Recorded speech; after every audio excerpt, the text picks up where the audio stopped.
Paramanandam Madhavam.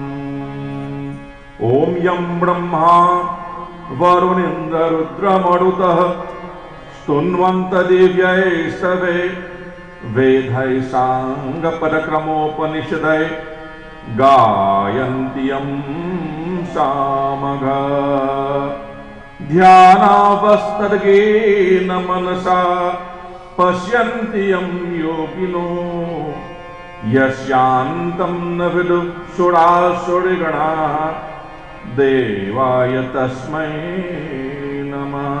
Om Shanti Shanti Shantir Bhavatu.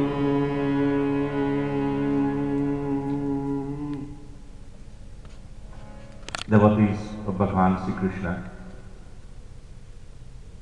on behalf of the Ramakrishna Mandir, I welcome you all here tonight. Tonight is the beginning of a 4-part session, 3 nights and 1 day, Sunday, where we're going to have a discourse on the Bhagavad Gita. Our discourse on the Bhagavad Gita will be a little different from what you're used to. We plan to, the first night, tonight we will talk about, I'll introduce you to the Gita. Then tomorrow night, if you would bring your Bhagavad Gita with you, you could follow along in the discussions as well. Tomorrow we will talk about the Jivatma, or the soul. And then on Saturday we will talk about the Gunas. Tomorrow night will be based on chapter 2. And on Saturday will be based on chapter 17 of the Bhagavad Gita. And on Sunday we will talk about the greatness of the Gita Mahatmaya. So if you would like to bring your Bhagavad Gita with you and follow along in the discussions, or bring your notebooks and take notes, we're going to have a discourse. I promise not to do too much of entertaining you, but to try to educate you. And hopefully you'll join with me as we have a good discourse on the Bhagavad Gita. So, let us talk about the Gita. Today in this world and what we live in, as you all know, we know as Kali Yuga. And in this world of Kali Yuga, everybody is pursuing something in life, whether it's a long-term goal or a short-term goal. And these goals are different for everyone, often the opposite. These goals also sometimes get revised from time to time. But we're all frantically searching for something in life. And usually it's 3 things that we search for. What is it? First of all, in trying to accomplish our goal, we search, most of us, desirous of security and safety in our life. The need for security, obviously, food and shelter, which is a universal thing for everyone. Even animals instinctively do this. Humans may be slightly bit more sophisticated in their traits. The second thing we all look for is peace. And the third thing is desire for happiness, fulfillment, and enjoyment. These are the 3 basic needs that all human desire. And some of them consider many different means of getting these things. Some consider money as providing security for them, and others consider their relatives and family and so forth. But the end game is the same. However, with regards to these 3 principles, our scriptures or Vedas or Puranas or Upanishads, they have some comments to make about this. They say that these three desires that we have, security, safety, peace, happiness, and fulfillment, these three things, is actually available within ourselves. And only within ourselves. But we as humans frantically are so skewed in our thoughts that we're constantly looking elsewhere for it, outside. And we're searching for these three things: security, peace, and happiness, where it is not available. You're looking for it where? Elsewhere. So why do we as humans commit such a grave mistake? That is the question we must ask ourselves. If we were to study our scriptures, it says that these three desires for security, peace, and happiness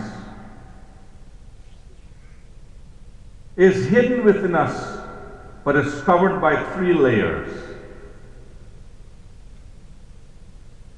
And these layers must be peeled apart one at a time for we to find security, peace, and happiness. The first layer is the grossest layer, and we call it the malam layer, or the impure layer. The second layer is a subtle layer, and we call it vikshipa, which is caused by disturbance and an unsettled mind. And the third layer is the finest of all, the subtlest, and that is based on ajnanam, or ignorance. These layers, the first layer, malam, is based on a variety of mental problems, and it is caused by 6 obstacles in our life. Does anybody know what these 6 obstacles in our lives are?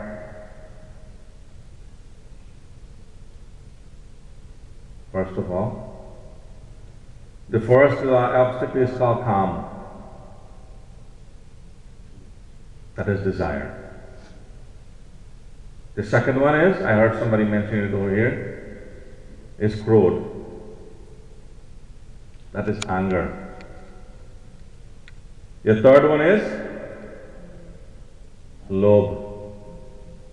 Lobha is greed. The fourth one is moha, delusion. The fifth one is mud. That's called arrogance. And the sixth one is, anybody can guess? I would like to make this a little bit more interactive. It's called matsaryam, jealousy or competitiveness. This subtle body, or the second one that I discussed, so that's the first one, malam. Malam is blocked by these 6 desires we have, or these 6 impurities I just went over. Kama, krodha, lobha, moha, mad, and matsaryam. The second one, vipaksha, vishipakaha, refers to your mental restlessness. It's the mind, you know. You know, the best way to explain this is, imagine a river.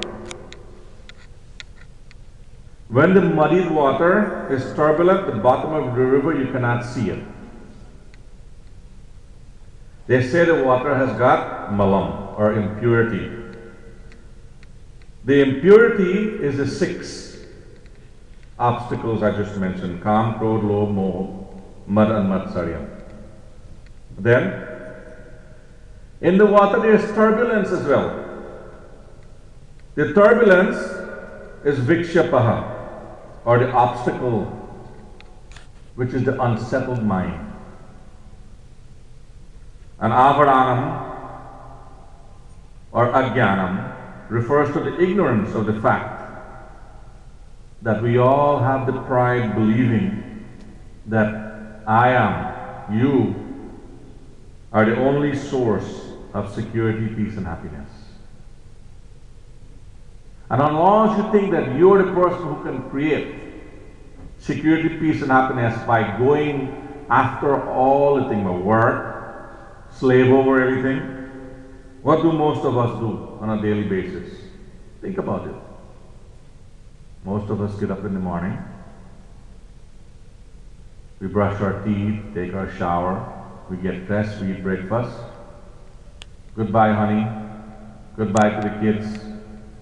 Get in the car with her, we catch the bus or some form of transportation.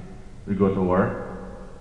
We work all day, come back home, and veg out on the sofa and watch TV.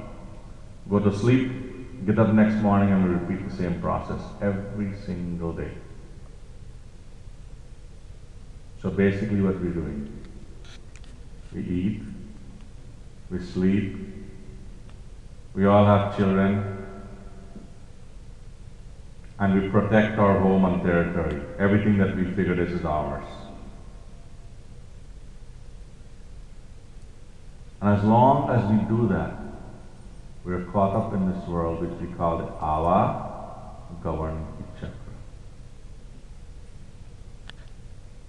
Ava Gavan Chakra means the cycle of birth and death. Birth and death. Birth and death.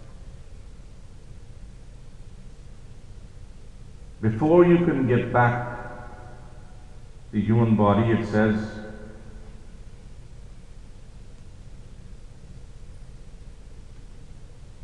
in one of our Upanishads, it says that when you miss the opportunity of a human form, you have to be born 8,640,000 times